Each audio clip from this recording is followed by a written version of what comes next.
오늘 함께 나눌 이 말씀은 한 개의 질문을 갖고 둘러싸는 이야기입니다. 나면서 맹인된 사람은 과연 누구의 죄입니까? 제가 아마 목회 생활을 하면서 가장 많이 질문받는 것 중에 하나는, 그러면 하나님이 왜 어려운 일을, 고난을 인생에 주십니까? 라는 질문입니다. 요즘에는 특히 더 성경 공부를 하기 때문에 자주 듣고요. 아마 하루에 한 번 정도는 듣는 것 같습니다. 그리고 하도 많이 답변을 하다 보니까 이제 줄줄 외우다시피 됐는데, 그 말씀이 또 성경에 이렇게 들어 있습니다. 중요한 건 목사님이 뭐라고 하나보다 여러분은 뭐라고 하겠습니까? 여러분 인생에 일어나는 어려운 일, 왜 내 인생에 그런 일이 생겼을까요? 궁금하죠? 이 이야기의 배경은 나면서부터 눈이 안 보이는 사람이 등장합니다. 그리고 이 사람을 보면서 질문합니다. 누구의 죄 때문에 이렇게 됐습니까? 왜 이런 일이 생겼습니까? 그리고 예수님은 그것에 대해서 대답하셨고, 줄거리가 진흙을 침에 개어서 진흙을 눈에 바르셔서 그리고 눈 낫게 하셨죠. 그리고 나서 바리새인들이 몰려들어서 도대체 이 사건이 지금 이게 거짓말인가, 즉 사기인가, 혹은 진짜라면 하나님을 믿는 사람이 정말 행한 것인가, 그리고 이 사람이 혹시 바꿔치기, 그러니까 눈이 먼 사람은 어디론가 싹 빠지고 마술처럼 눈이 보이는 사람이 새로운 것이 아닌가, 이런 거를 조사합니다. 계속 조사하고요. 이 사람이 계속 증언을 하는데 결국에는 쫓겨납니다. 이게 이제 9장 전체의 내용입니다. 결국엔 쫓겨나요.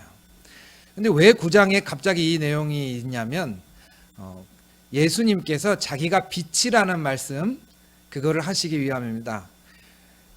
빛은 빛인데, 똑같은 빛인데 역할은 두 개입니다. 지금 제 여기 예배당 앞에 보면 여러분 안 보이시겠지만 여기 조명이 있습니다. 제가 이름을 잘 모르겠지만 하여간 서치라이트 같이 생긴 네모난 조명입니다. 이 조명을 받은 저는 얼굴이 환해집니다. 빛나요. 근데 거꾸로 눈은 잘 안 보이게 됩니다. 무슨 말씀인지 아시겠죠? 빛이라는 게 다 빛이 있구나 하면은 다 좋은 게 아니라 눈이 안 보이게 되는 상황이 있죠. 예수님이 빛이라는 그 말에는 두 가지가 있어요. 하나는 그 강렬한 빛이 촥 하고 사람한테 비치면 사람이 눈이 먼다라는 거. 두 번째는 환하게 드러난다. 이 두 개를 다 같이 이야기하는 게 예수님이 빛이라는 말입니다. 그거를 실제 케이스에서 보여주신 거예요. 이 상황에서 어떻게 되는가. 자, 사실은 집에 큰 걱정할 만한 일들이 오늘 당장 일어나셨으면 오시기도 어려웠을 텐데 그래도 여기까지 오셨습니다. 그러니까 지난날을 한번 반추하면서 이 말씀을 같이 나누기를 원합니다. 이 말씀에는 세 가지 정도의 전제가 있습니다. 하나하나 여러분 한번 생각을 해봅시다. 첫 번째 전제는 뭐냐면, 눈이 안 보이는 건 나쁜 겁니다. 이 질문에서 어떠세요? 눈이 안 보이는 건 나쁜 겁니다. 제가 눈이 안 보인 적이 별로 없어요. 그래서 한번 체험을 하려고 종로에 있는 공연장에 잠깐 다녀왔습니다. 거기에 어둠 속의 대화라는 공연을, 아주 장기 공연을 하고 있습니다. 지금도. 그 어둠 속의 대화라는 공연에서 거기 그 안에는 암실로 되어 있습니다. 규모는 이제 크게 열리기도 하고 작게 열리기도 하는데 암실로 되어 있고, 그 안에 여러 가지 커피숍도 있고요. 그 안에 길도 있어요. 그래서 왔다 갔다 할 수 있게 그렇게 움직이게 됩니다. 빛이 하나도 없는 상황에서 입장료를 내고 사람들은 그 안에 들어가게 됩니다. 커피숍에 가기도 어렵죠. 여러분, 하나도 안 보이는데 커피숍에 어떻게 가겠습니까? 근데 당장 입장료 10,000원이나 내놓고서 그 안에 한 발짝 걷지도 못하니 답답하죠. 그때 도우미가 옵니다. 그 도우미는 시각장애인들입니다. 시각장애인들이 와서 제 손을 잡고 이끌어 가요. 커피숍에 가서 차를 마실 수 있습니다. 차를 마시고 나니 덜컥 겁이 납니다. 왜냐하면 눈이 하나도 안 보일 때 찻잔을 이렇게 만지면서 차를 마실 수는 있잖아요. 근데 공짜가 아니에요. 차값을 내야 되는데 문제는 지갑에서 지폐를 만져보니까 이게 10,000원짜리인지 1,000원짜리인지 5,000원짜리인지 감이 안 와요. 낼 수가 없었어요. 이거 차값은 분명히 4,000원인데 10,000원짜리를 내면 억울하니까 낼 수가 없어요. 아무리 눈을 이렇게 가까이 봐도 빛이 완전히 차단된 상태라 안 보입니다. 그래서 결국에는 어떻게 하게 됩니까? 거기 시각장애인 도우미한테 지갑을 줍니다. 지갑을 주면 지폐에 뭐가 있는 줄 아시죠? 구석에 점자가 있어요. 그걸 손가락으로 만져보고 지불합니다. 그분이. 그래서 제가 감사합니다. 그리고 다시 지갑을 받습니다. 불편했어요. 근데 사실은 왜 불편했나 생각을 해보니까 제가 그 잠시 들어가 있던 그 장소는 눈이 안 보이는 사람을 위해 세팅된 곳이었던 겁니다. 눈이 안 보이는 사람을 위해 세팅된 곳이니 눈이 보이는 사람이 어떻게 편하게 걸어 다닐지는 전혀 고려하지 않은 상황에서 제가 움직여야 됐었기 때문에 거기가 굉장히 불편했던 겁니다. 실제로 그렇게 외국에 잠깐 나가 보셔도 특히 유럽 같은 데 가보시면 장애인들을 위한 시설이 많은 곳엔 오히려 장애가 없는 사람들이 훨씬 힘들게 돼 있는 곳도 많습니다. 예를 들어 어떤 곳을 올라갈 때 우리는 계단이 편하지 한 2층으로 올라가는데 여러분 빗면으로 된 비탈을 올라간다고 한번 생각을 해 보십시오. 얼마나 불편하겠습니까? 그렇죠? 그래서 세상은 잘 보면은 많은 사람, 우리가 생각하기에 많은 사람 위주로 짜여져 있기 때문에 그렇지 않으면 불편합니다. 그런데 불편한 건 불편한 건데 오늘 성경에서는 눈이 안 보이는 걸 불편하다고 그러지 않고 뭐라 그랬냐면 누구의 죄 때문이냐 그랬어요. 이건 불편한 게 아니고 나쁘다고 생각하는 거예요. 나쁘다. 제가 여러분에게 한번 질문을 드리겠습니다. 여러분 인생에 어려운 일이 있었습니다. 심한 일도 있고 남의 보기에 아닌 일도 있어요. 한번 생각해 보세요. 근데 그 일이 나쁜 것 뿐인가? 그 일은 과연 나쁜 것 뿐인가? 여기서는 그 일은 나쁜 것이다라는 전제가 있습니다. 근데 혹시 제가 지난주에 했던 설교를 기억하실지 모르겠어요. 고난이 인내를 낳는다라는 말을 제가 설명을 해드렸었어요. 독한 사람이 인생을 잘 사는 게 아니라 막 굴르다 보니까 사람이 강인해진다. 이 얘기를 왜 하냐면 지금 여러분한테 있었던 그 고난은 다 좋은 겁니다라는 뜻이 아닙니다. 고난은 나빠요. 그러나 어느 틈엔가 나는 그 사이에 강인해졌다라는 뜻입니다. 사실은 그런데 여기서 일어난 고난에 대해서 여기 나오는 질문자들은 나쁘다라고 이야기를 합니다. 왜 그렇게 쉽게 얘기할까요? 고난은 나쁜 건데 왜 그렇게 쉽게 얘기할까요? 이 사람들 입장에서 자기 일이 아니니까 그렇습니다. 어렵게 생각하지 마세요. 자기 일이 아니니까 고난은 나쁜 거라고 이야기합니다. 그러나 정말 당사자 입장에서 한번 생각을 해봅시다. 나한테 일어났던 고난은 정말 그냥 나쁜 것 뿐이었을까? 잠깐 지난주 말씀을 드리면 그것은 오늘날 나를 참 강인하게 만들어 줬습니다. 여기 나오는 전제 두 번째는 뭐냐면 이제 더 중요한 겁니다. 이게 더 중요한 건데 그게 뭐냐면 모든 나쁜 일은 반드시 과거의 나쁜 일 때문에 온다라고 생각하는 거예요. 여기서는 죄라고 얘기했습니다. 근데 죄라고 하면 요즘 현대인들은 잘 감이 안 와요. 그 죄에 대해서 다 이해하지 못하기 때문에 제가 그래서 이렇게 말씀을 드리는 거예요. 나한테 생긴 나쁜 일은 지난 과거에 나한테 나쁜 원인이 있었기 때문이다 라고 하는 겁니다. 맞습니까? 맞아요? 답이 여러 가지겠죠. 성경의 답을 제가 이제 알려드리겠습니다.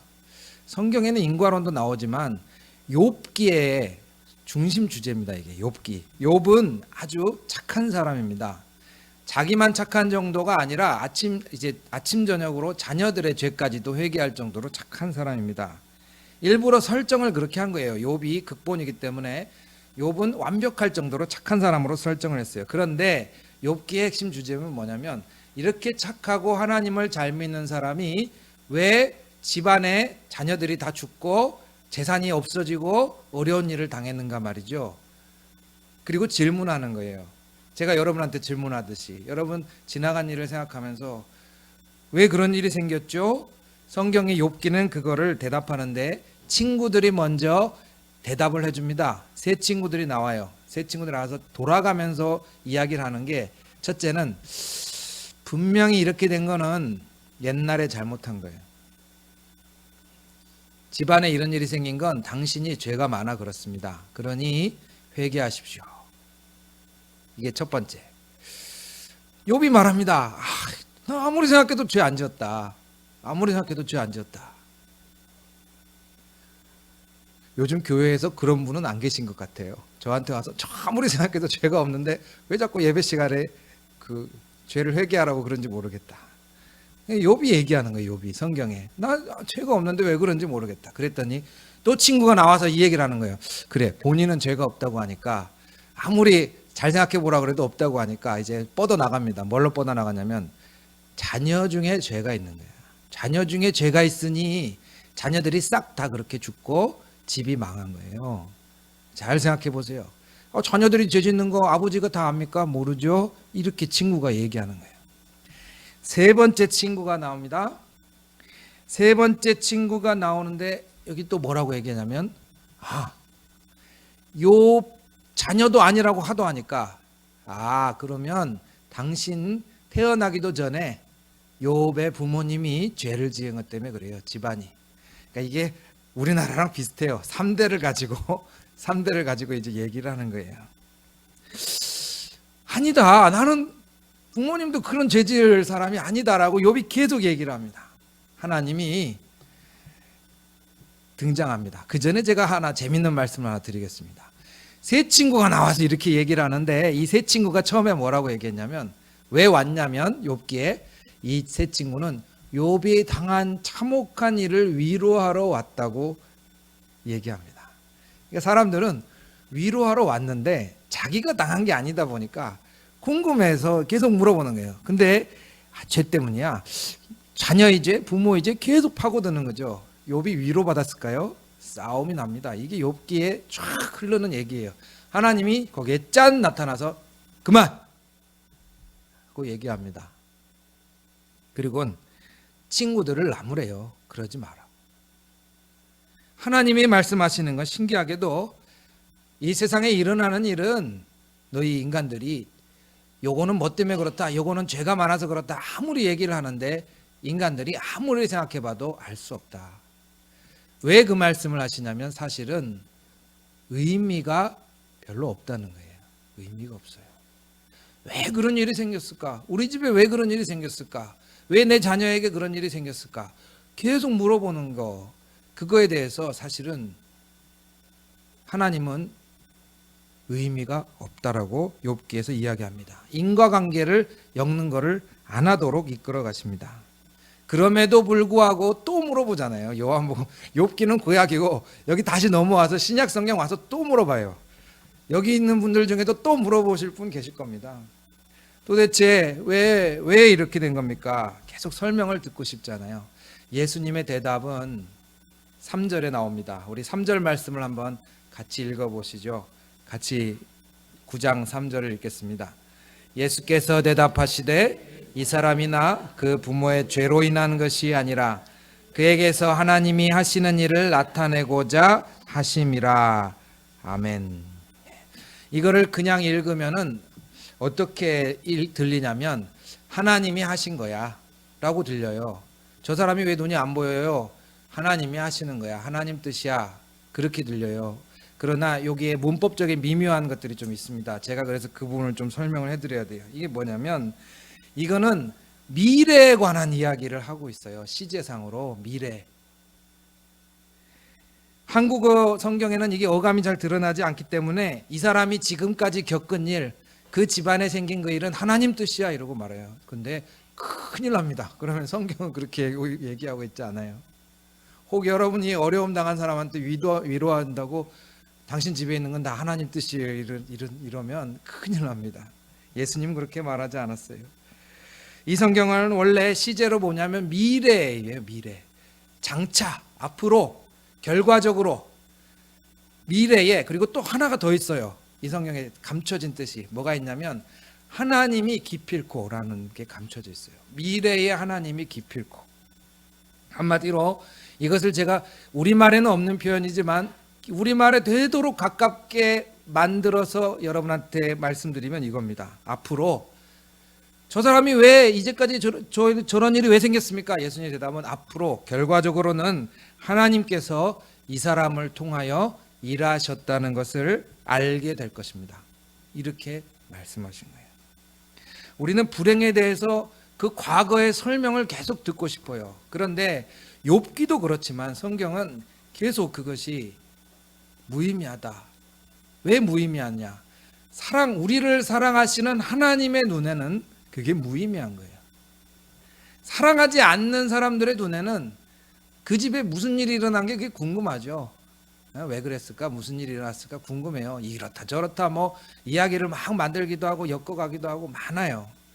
하나님의 하나님의 사랑에서 우리를 사랑하시는 하나님은 그게 중요하지 않아요. 오히려 그걸 덮어버리세요. 그리고 이렇게 말씀하시는 거예요. 기필코 결과적으로 당신들은 과거를 보면서 계속 따져가지만 하나님은 기필코 결과적으로 이 사람을 통하여 하나님은 일하실 것이다 라고 하는 말을 오늘 말씀 9장 3절에서 하고 계신 겁니다. 이거는 예수님의 의지예요. 하나님의 의지죠. 하나님께서 보시는 시각입니다. 이거랑 비슷한 말을 하고 있는 사람이 있습니다. 여러분 책을 조금 좋아하시는 분들은 최근에 우리나라 서점계를 아주 오랫동안 1등 했던 책이 하나 있어요. 2년 중에 딱 2달 빼고 1등 했었어요. 이 책이. 혹시 무슨 책인 줄 아십니까? 미움받을 용기라는 책이 있어요. 처음 들으시면 오늘이라도 가서 한번 읽어보시면 좋겠어요. 신학책도 아니고 신앙서적도 아닙니다. 근데 이 책은 심리학책인데 아주 재밌는 얘기를 하고 있습니다. 여기 보면은 인간관계가 굉장히 안 좋은 사람 있죠. 인간관계가 안 좋은 사람은 이렇게 생각한다는 거예요. 내가 어린 시절에 내가 서름받고 자라갖고 지금 내가 인간관계 하는데 이렇게 된다. 은연중에 사람들이 그런 생각을 많이 한다고 합니다. 그러나 실제로는 이 책에서 뭐라고 얘기하냐면 내가 인간관계가 안 좋은데 이유를 못 찾으니까 자꾸 옛날 어린 시절에 과거에 옛날에 이거를 갖고 거기다 갖다 붙인다는 거예요. 갖다 붙이는 거예요. 신방을 다니면서 가장 많이 듣는 이야기 중에 하나가 그거 아닙니까? 아이고 그때 내가 그 땅 살 걸. 아이고 그때 내가 그 말을 듣지 말 걸. 아이고 그때 내가 뭐 하지 말 걸. 지금 나한테 벌어진 일을 과거의 그거랑 같이 연결을 시키는 게 우리 버릇이라고 얘기해요. 그러나 실제로는 그렇지 않다. 이건 심리학책이기 때문에 인간은 그렇지 않다라고 얘기하면서 옛날에 핑계를 찾으려고 하지만 실제는 중요한 것은 오늘이다라고 얘기해요. 오늘이다. 지난주 성경 말씀하고 사실 같이 버무려서 보시면 좀 이해가 됩니다. 제가 여러분한테 뭐라고 했습니까? 미래의 소망이라는 것도 좋지만 미래에 있는 소망을 너무 이렇게 막 붙잡으면 현재 나는 초라해져요. 그죠? 현재 나는 초라해져요. 그런데 한번 생각을 해보자는 거죠. 비록 내가 꿈을 이루지 못하더라도 지금 내가 오늘 나는 이루지 못한 사람이에요? 내가 원하는 제가 교회 얘기를 잠깐 했었죠. 큰 교회 좋아요. 그런데 내가 큰 교회라는 소망을 너무 붙잡고 있으면요. 지금 여긴 뭐가 돼요? 우리 교회는 가치 없는 큰 교회 되지 못한 교회가 돼버리잖아요. 현실이 초라해져요. 그러나 사실 물어보자 이거죠. 비록 우리가 원하는 것들이 늘 이루어지지 못하고 그 꿈은 좌절된다 하더라도 정말 의미 있는 거는 뭐냐? 과연 그 좌절되지 못했다라는 게 오늘을 다 의미 없다고 얘기할 정도로 큰일인가? 사실 막 진흙탕에 구르면서도 오늘 나는 의미 있는 하루를 살고 있다는 거. 이게 미움받을 용기에 나오는 해석입니다. 예수님의 시선도 그래서 옛날에 왜 그랬을까요? 옛날에 왜 그랬을까요?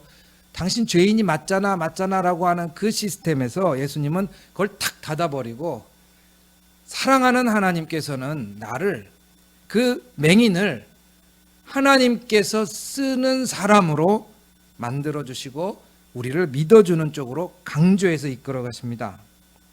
하나님의 의지가 거기 있다고요.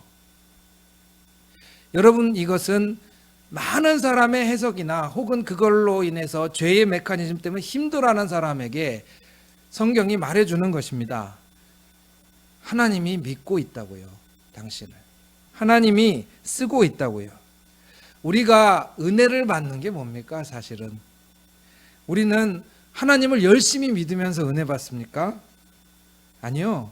어쩌면 우리는 하나님이 우리를 끝까지 믿어주신다라는 사실이 참 은혜가 됩니다. 하나님은 여러분을 믿어주십니다. 객관적인 문장이 아닙니다. 믿어준다란 말은. 객관적인 사람은 어떻게 얘기하냐면 내가 믿을 구석이 어디 있어요? 믿을 만한 자격이 어디 있어요? 믿을 근거가 어디 있어요? 이렇게 말하죠. 그런 게 아니에요. 하나님은 이 사람을 결과적으로 역사 하나님의 손 가운데 쓰실 것이다라고 하는 대답은 객관적이지 않아요. 그런데 신기하게도 이 객관적이지 않는 이 말이 요즘 유행하는 말로 팩트 폭력에 시달리는 우리가 오히려 이로 인해서 가치가 없다고 느낄 때 그것을 살리는 말이에요. 신기하죠? 여보 나 이뻐요? 객관적인 분들은 뭐라고 하시겠어요? 여보 나 이뻐요? 이쁨이라는 것은 상대적인 것이야. 그러니 이쁨의 기준이 정확히 정해지고 난 다음에 당신이 그 기준에 합당하게 되면은 내가 그때 정확히 당신은 예뻐라고 말해주겠어. 아유, 강 크시네요. 그죠? 예수님이 말하는 게 허황된 게 아니에요, 사실은. 객관적인 것들은 어쩌면 어떨 때는 이것이 우리의 가치 자체를 못 보게 해요. 당신이 정말 예쁘다라는 근거가 확실하지 않아라는 말은 상대방의 아름다움에 대해서 볼 수 있는 기회를 놓치게 만들죠. 그런데 예수님은 객관적인 우리가 사실을 매일 얘기하면서 근거를 얘기하면서 가치를 우리 자신한테 느끼지 못할 때 하나님께서 우리를 어떻게 보시는가? 즉 하나님은 우리를 믿음 가운데 보고 계신다라는 사실로 우리의 마음을 채워주십니다. 이게 이제 성경의 큰 9장의 큰 주제예요. 하나님은 믿어주신다 끝까지.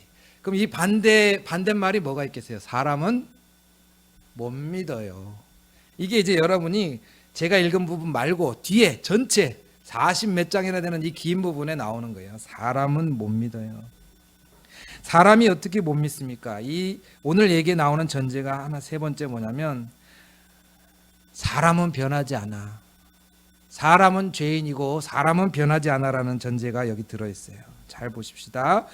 이 사람은 지금 눈이 딱 떠졌어요. 눈이 떠지고 너무 좋아요. 그리고 예수님이 이 눈을 뜨게 하셨다라는 것을 알게 됩니다. 그런데 9절을 한번 읽어보십시다. 이 사람이 딱 왔는데 동네 사람이 하는 말입니다. 9절 한번 같이 읽어봅시다. 어떤 사람은 그 사람이라 하며 어떤 사람은 아니라 그와 비슷하다 하거늘 자기 말은 내가 그라하니. 무슨 말이냐면 이 사람이 지금 갑자기 다른 동네에서 이사 온 사람이 아닌데 이상하죠. 이 동네에서 계속 살던 사람 아닙니까? 살던 사람인데 동네 사람들이 못 알아봐요. 동네 사람들이 못 알아봐요. 왜 못 알아볼까요? 신기하죠? 어디 머리 스타일도 바뀐 것도 아니고 몸매가 바뀐 것도 아닌데 못 알아봐요. 딱 한 가지 사실만 바뀌었어요. 눈을 감았다가 눈이 떠졌어요. 왜 못 알아볼까요? 여기서 한 가지 우리는 인간에 대해서 알 수 있어요. 우리는 이 사람들, 동네 사람들이 이 사람을 볼 때는 이 사람을 전체적으로 다 볼 수 있는 게 아니고 하나만 딱 집어서 보게 되는데 이 사람이 뭐라고 하는 걸로 보냐면 구걸하는 장님이라는 걸로 본다는 거예요. 사람들은 자기가 보고 싶은 것을 보는데 특히 이 사람이 구걸하는 장님이라는 것만 딱 보고 있다가 이게 싹 없어져 버리니까 못 알아보는 거예요. 하나님의 역사로 이 사람은 그 동네 사람들하고 똑같은 사람이라는 것을 경험했고 증명해냈어요. 그런데 사람들은 그걸 받아들이지 못해요. 또 못 믿는 사람이 있습니다. 21절을 한번 161페이지 뒤에 넘겨보십시오. 요거는 이제 부모님이 하는 말입니다. 이 사람의 부모님. 같이 읽어봅시다. 그러나 지금 어떻게 해서 보는지 또는 누가 그 눈을 뜨게 하였는지 우리는 알지 못하나이다. 그에게 물어보소서. 그가 장성하였으니 자기 일을 말하리이다. 예. 왜 부모님이 이 말을 하는지, 지금 부모도 이 사람을 모른다고 얘기합니다.